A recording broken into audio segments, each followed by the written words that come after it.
All right, so welcome everybody to the final and fifth event of Business Brilliance this year. This is going to be an event on innovation and creative thinking. And for those of you who do not know quite yet what Business Brilliance is, we are the world's first high-value student networking community to consistently promote interconnectivity and interactivity between driven and ambitious students at top schools around the world. And we are currently recognized across all 8 Ivy League schools, the top 20 institutions in America, and we've already expanded into the United Kingdom into schools like Oxford, Cambridge, London School of Economics, University of Warwick, University of York, and so on. And so with Business Brilliance, our overall goal is to revolutionize the global education system by not only bridging the gap between students' aspirations and actual success, but also bridging the gap between theoretical knowledge and practical application for students, right? And so this is an event on innovation and creative thinking, once again, with myself, the founder of Business Brilliance, Shane Gardner, the man himself, the Vice President of Microsoft's Data and Artificial Intelligence, Mr. Craig Carnaroli, the Senior Executive Vice President of the University of Pennsylvania, and my brother, Elijah Levine, the CEO of Black Mountain Investment Group. So welcome everybody to this event, and yeah, thank you all for coming. Awesome. Yeah. Appreciate everyone being here. Maybe we could just start off with some introductions from Ben and Craig. Sure. So thanks for having me. Again, apologies for having to leave early. My name is Ben Cheatham. As I mentioned, I'm currently the Vice President of Data and Artificial Intelligence in Microsoft. I'm one of them. There are many. I'm not the only one. Before that, I spent 20 years at McKinsey & Company. At McKinsey & Company, I led a bunch of different practices. I started their real estate construction and infrastructure practice. That's because my origins are actually in architecture. I was a DOE student here at Penn undergrad and then civil engineering. But later in life, I fell in love with aerospace and defense and started working with Mr. Bentley over there, who was one of my clients at the F-35 program at the DoD. And I was also one of the founders of McKinsey Analytics, which was a precursor to digital McKinsey. In that role, I helped to shepherd the integration of Quantum Black, which was an acquisition we made in AI in London out of the Formula One racetrack world, and I led Quantum Black in North America for a number of years before leaving and joining Microsoft. Thank you for having me. So we'll be sure the people from development are here to see Ben at the end of his talk today. So those are the people who raise money. So I am Craig Carnaroli. I am the Senior Executive Vice President here at Penn. I've been at Penn for 23 years, but my job entails really overseeing the business affairs of the university. So that ranges from everything from finance to housing to real estate to safety and everything in between. Prior to that, I worked in Wall Street for both a company called First Boston and Merrill Lynch, where I did public finance, which is basically raising capital for nonprofits and governments for either infrastructure or facilities. And so spent my whole career working with nonprofit organizations. It's amazing. Yeah, really a privilege to have you guys. Thank you again for being here. My name is Elijah Levine. I grew up in Park City, Utah, and have been an entrepreneur most of my life, starting out with things like a golf ball and lemonade stand when I was 8 years old, and kind of working my way up to starting a tutoring business in high school that transitioned into a consulting business in college.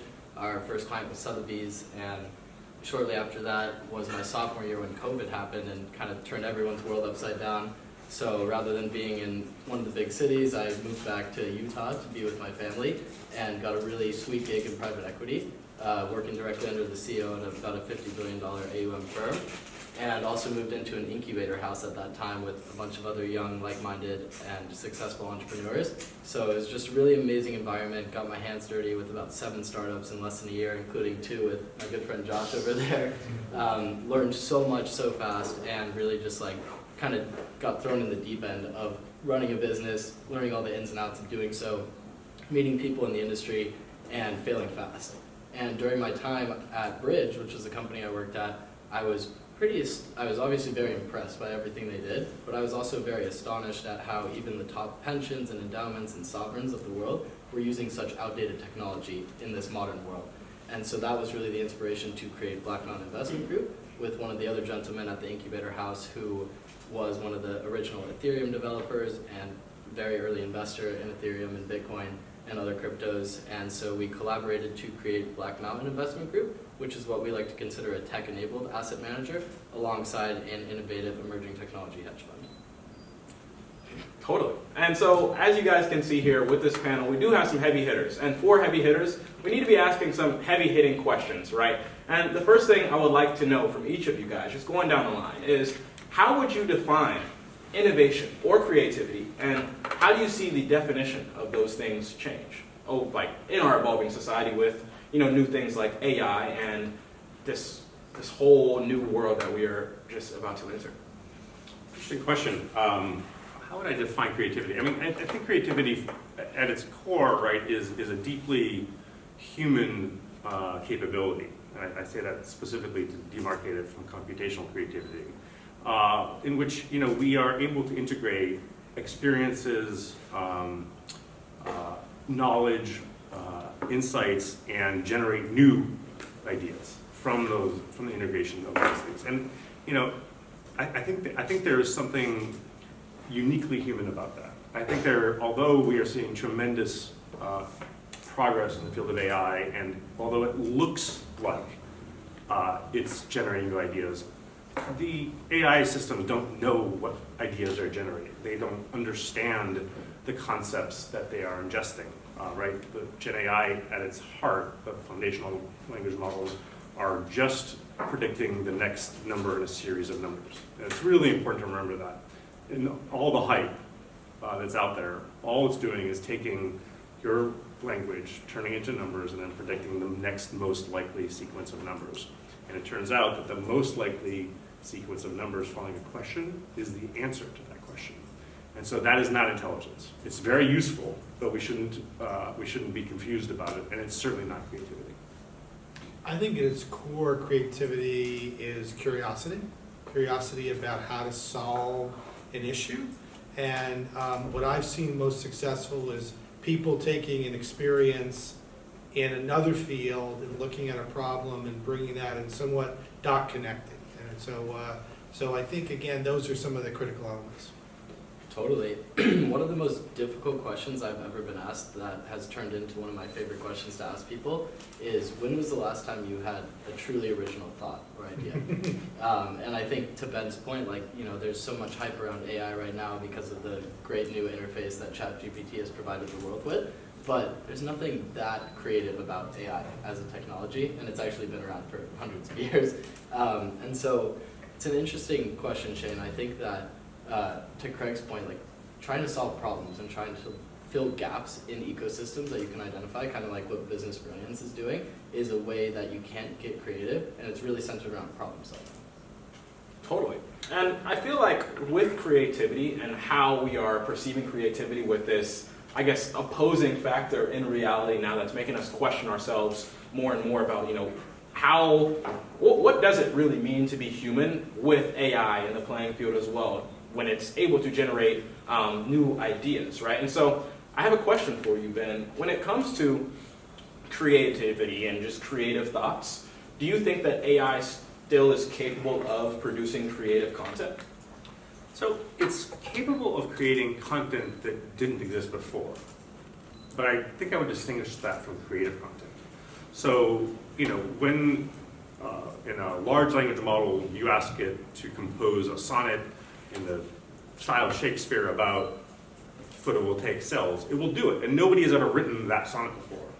But was it a creative outlet? No. It was doing exactly what I just said, which is going through all of the words that are in the internet, using these essentially filters to determine what the most probable set of words that fit these criteria are, and then spitting that out. So it's new, therefore, I guess you could say it's a creation, but it's not fundamentally creative in the sense that it's not taking different concepts and consciously reorganizing them and coming up with something. Yeah, interesting. And I guess I have this question that bounces back to you, Craig, is that with innovation and creative thinking, I think the definitions for you and Ben may differ, right, because of what you guys both do. But at the same time, I guess I'm curious to hear, what is creativity in your field of work, and what is innovation for you? And how do you think AI could evolve your work in the future? Yeah. So my work, I mean, is sort of, my job is more analogous to sort of a chief operations officer. So as I think about innovation, it's sort of innovation in processes to either deliver better service, faster service, maybe even cheaper service, to different, issues. I mean, in my day, and maybe even in Ben's day here, when we would register for courses, we actually did it on carbon paper. And we actually, so you had to write down, I want course 103159, and take it to the second floor at the registrar. I mean, today, as soon as course registrations opens up, we have all the students flooded trying to get that course, and they do it online, and they can do it anywhere they want from anywhere in the world. I mean, so there's an example of innovation. But in more broadly in the higher education context, there's innovation going on at the faculty level. When we think about, we have 2 Nobel Prize winners here, when they set out to really figure out what messenger RNA could do, did they even know COVID was going to be a virus that it could apply to? And so it's like, it was that curiosity and that drive around figuring out messenger RNA that did it, but you also have to have a long time perspective about when it will actually be needed. So that's one thought for you. Yeah, just to build off that, Craig, it's funny that you bring up the course registration. One of my finance professors, Kevin Kaiser, who spent a lot of time at McKinsey as well, he was telling us a story the other day, how when they were first doing PowerPoints, they'd actually cut shapes out of colored paper and glue it to 2 pieces of paper and then fax that to someone in a foreign country to build a slide deck. So it is really remarkable to see how far that tech has come, and I think we're probably going to see a very similar renaissance with AI. We are still in the early days, especially of generative AI, which I think is going to absolutely change the landscape of white-collar work, especially analysts and other kind of entry-level people in these large institutions. Earlier this year at the Zellary Conference, which is a biannual real estate conference hosted through the center here, really, really amazing conference, and we had a Penn professor who specializes in AI give a demo of exactly what ChatGPT is capable of. And Shane and I have been using this tech, even teaching people about how to use it, and that seminar blew my mind with how much I did not know. And he concluded the talk basically saying that this $20 a month service is now going to replace entire teams of PhD researchers. And so it's really remarkable that we're still in the early stages, thinking about where it's going to go in the next 5 and 10 years. Totally. Was that Ethan Wallach? No, I forget his name. I'll find it for you. Sure. Yeah. So I've got this, Shane, I didn't really answer the last part of your question in terms of the application of AI to the work we do here. So Ethan Wallach, who's in the Wharton School, he basically teaches a course where you have to use ChatGPT in the course. So there are actually faculty. It's so sick. So I had him speak to all of the top managers in the university. So there's my direct reports and then their direct reports. It probably was one of the best sessions we've had. We did it this summer, and people are just amazed by it. But he also cautioned, like, you can use it. He's used an example. Professors are often asked to write letters of recommendation, so that takes time. So we actually used ChatGPT to write a letter of recommendation. Not to break your bubbles, but that they probably do that. But he said he wrote one. ChatGPT wrote a couple of versions of it because you can't. It's not as though the first question you ask it is going to release a great version. He still thought the ChatGPT version was better than the one he wrote. And so the question is, how can I apply that to the business of the university to really enhance productivity? I don't know if it ends up replacing whole sets of people, but maybe it makes the people do the work more productively. Very interesting. Anecdotally, like as a student, I'd say that utilizing AI tools has made me a lot more productive, even this year compared to last year. Completely. And like that's one of the things that Business Brilliance is trying to do as well. Like we have our ChatGPT workshops once a month that a lot of you guys in here actually have attended and have seen, the different things that you can do, not just with ChatGPT, but with AI tools as a whole, and how they, revolutionize your productivity in your, personal life, academic life, or your pre-professional life, right? And with these things that AI is doing, a lot of people always say that, AI is going to replace a lot of people, but in my opinion, I think that it's people who understand how to use AI that is really going to take over the market and just really take over the world, right? And so I think it's either you get right or you get left with understanding how to use AI in regards to how to adapt to this changing world and society. And it leads me to my next question for you, Elijah, is, since you are the CEO of Black Mountain Investment Group, which is, the world's next biggest company working on the next biggest businesses and things like that, I'll take a question from my paper here. It's, how does Black Mountain Investment Group cultivate a corporate culture that encourages innovation and adaptability, just in general? Absolutely, yeah, it's a great question, and I think that if you reference the top business people of the world, Ray Dalio, Warren Buffett, Bill Gates, etc., they all talk about how adaptability is one of the most important traits a business can have. Some people, including certain investors, see that as not having a strong focus, but in an ever-changing world, and a very quickly changing world like we live in, if you're not able to adapt, you will get left, to your point. And so basically we have several weekly meetings, and the first one every Monday is reviewing our company principles, inspired by Ray Dalio, and then doing performance reviews about things that we're seeing, not only in the market, but in our business, and if any changes need to be made to catch up to that changing environment. So things do change very often, and I think what gives us a competitive advantage, similar to what McKinsey and Microsoft and the world's best firms have done, is build proprietary in-house technology to meet not only your specific needs, but to also scale to meet the needs of the broader consumer base. Microsoft Teams is probably one of the best examples of that. And I think by doing so, you can not only create a lot of value for yourself, but value for other people, which is what growing a good business is really all about. Totally. Very interesting. And I guess I just had a thought that I'm very interested in, like from you, Ben, is with like adaptability and, implementing these new technologies and ideas that are innovative and creative, to say the least, what do you think is the future of AI? It's a very broad question, but I think it's one. Sure. Yeah. Well, so I think AI is going to be infused into everything we do, right? I'm not a doomsdayer when it comes to AI. I don't think it's going to take down the human race. I think we're a long way from anything remotely resembling AGI, as I mentioned before.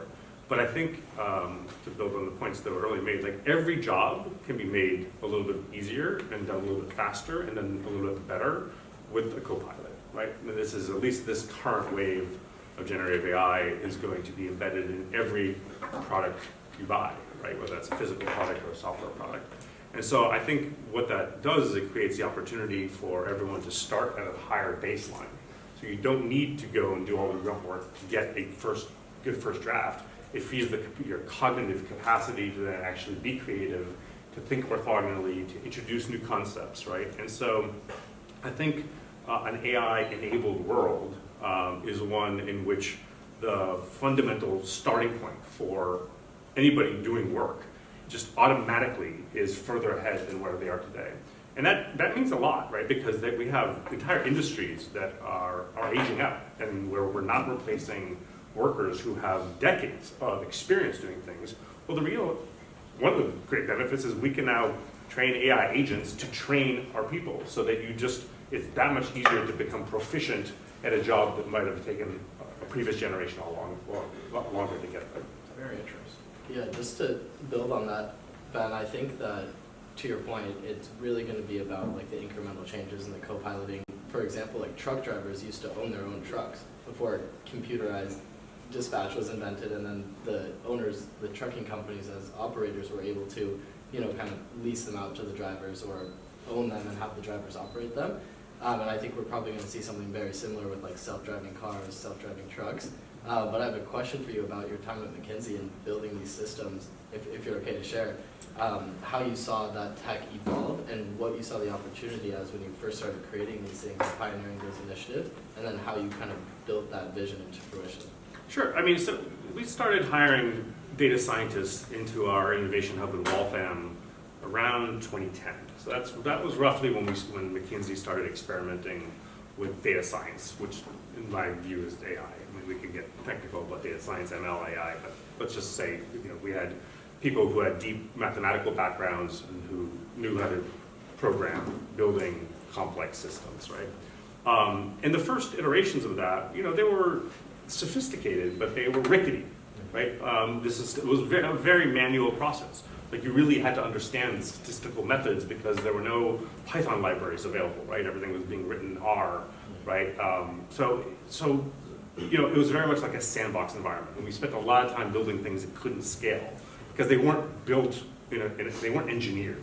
They were kind of like these sort of very esoteric and unique solutions to very specific problems, and often much better than the alternative because the rest of the company was using Excel and thought that was like kind of the end game for math. And I was like, no, there are definitely problems in the world that require functionality that goes beyond Excel. But that's what they were. They were complex models to solve a problem, to generate an insight.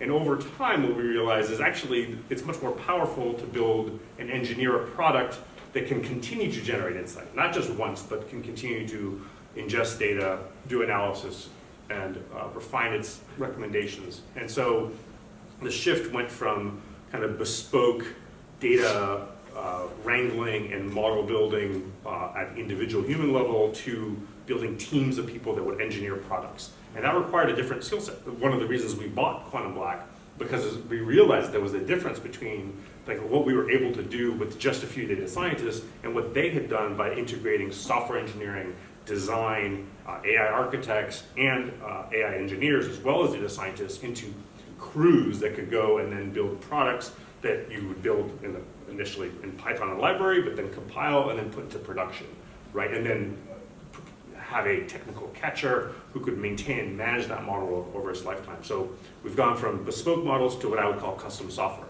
And what I do today at Microsoft is build custom software applications for Microsoft's customers. Wow.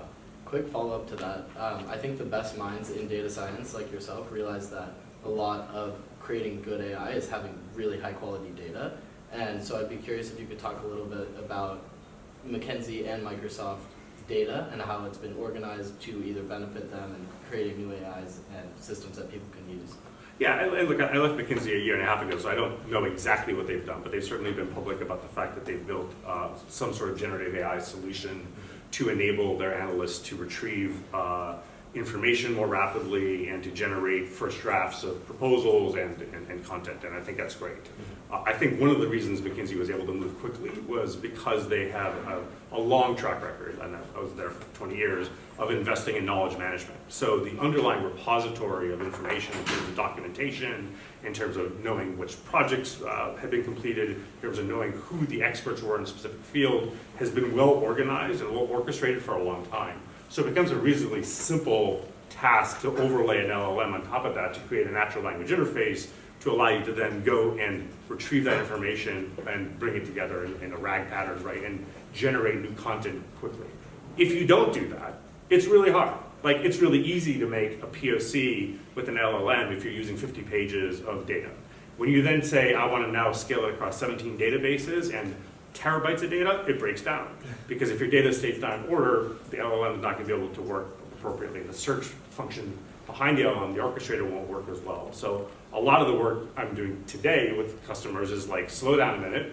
Like, I know this looks exciting, and it's really cool that you can generate a POC, but if you want to generate sustained business impact and value, you need to get your data state in order first. So do that, and then we'll do the AI after that. Totally.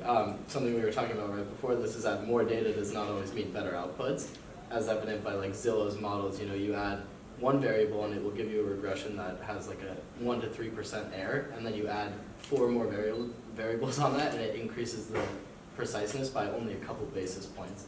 And so, final follow-up for you, that I also asked the gentleman who gave the AI talk, and he kind of dodged the question purposely, I think, because it's a challenging one. But Sam Altman himself has come out and said that what the public is interfacing with is really only 5 to 10% of what they've created, and it's like child's play basically. And so I'm curious what you think that remaining percentage is, and if you, first of all, if you think that's true, and secondly, what you think that is and what it potentially is capable of. So I have no idea, because Sam Altman and OpenAI do not disclose much to anybody. Even though Microsoft's the largest investor in OpenAI, we're not privy to a lot of their own intellectual property, and are not always aware, at least personally, I'm not always aware of exactly where they are. Now, do I believe that what they release to the public is just a fraction of what they're working on? I think that's probably always true. I mean, companies are always only releasing what's ready to go to market, and then have a backlog of engineering work that they're doing that would, one day then come to market. So I would imagine that that's not it's not a crazy thing to say, but I don't think it's an unusual thing to say either. I think that's just how software companies, and frankly almost any company works. You ship what's ready to ship, and you continue to work on the things that aren't ready to ship yet. Thank you so much for coming. I really like the way you opened. If you haven't read this book yet, I highly recommend. It's called What Makes Us Human by Ian S. Thomas and Jasmine Wing. I haven't read it. Also co-written by ChatGPT. It's a really good book. It's kind of in poem prose, but if your child is of reading age, I think that it's a great read for them, and just generally, it's a good way to kind of set the tone for what we're doing here, which is bridging people across different educational disciplines and technology and finance. My question is, I know you answer that you're not privy to everything, but I think as we're kind of dealing with a lot of the dialogue around what's happening with Q-Star right now, the Gopi model, and generally kind of this iceberg of AI, my question is not about something that, it's not a hard loop. I'm not throwing you for a loop here. I'm really curious. I want to have a daughter one day. I think a lot of conversation around long-termism and X risk requires us to think about what it means for us to be self-preservational while also making money and living. But the question is a lot of my research is I'm less thinking about tech policy nowadays, but also still thinking about tech policy. Thinking about what it means for us to be thinking about educational institutions where we're talking about here innovation, creative thinking, and thinking about what it means to be engaging in things that pushes the dialogue and thinking about how do we actually be creative. And so I'm not asking you about large language models and creativity. The question is more so, how are you thinking about the enculturation and psychosocial development for your child? That is, do they have a phone? How are you teaching them to be creative? Do you want them to be a quant, researcher, artist? I'm a fine arts major. I switched from philosophy, politics, economics. I think the tech machine we've super aligned to is very interesting, but there's a need for people to be creative like we have on this farm here. So first of all, my kids are pretty self-propelled. So I think it's easy to overestimate how much you're actually going to steer your child in one direction or the other. I think our general disposition is expose them to lots of different fields and topics, poems and art and literature and math, and see where their passion takes them. I've got my eldest daughter who's a sophomore at Columbia, and she wants to work for the government. My second eldest daughter is a senior in high school. She's going to fine arts. Nice. My My son wants to be a biomechanical engineer. So I am following, not leading in this case. And I support them in whatever they want to do. I encourage them to experiment with technology. I'm not afraid of them. They have phones, they have access to ChatGPT. I'm just like, see what happens, you know, and incorporate it as best you can into whatever it is you do. With that, I'm afraid I'm going to have to say goodbye, but it's been great. I'm always around. I live 25 minutes away, so happy to come back if that was ever Totally. helpful. Yeah. And I appreciate the invitation. Of course. Thank you so much. Thank you Ben. for coming. And I did have one last question for our panel here today for Mr. Craig. It's that, and I think that was a great just bridge into this final question. Thank you, Mr. Josh, for asking that question. But for students, and since you are the Vice President of the University of Pennsylvania, what approaches to just handling and what approaches do you have, I should say this, what approaches can universities do to just support innovation and creative thinking in regards to AI? I'm going to answer it in two parts. I'm going to do support innovation, and then I'll cover the AI secondly.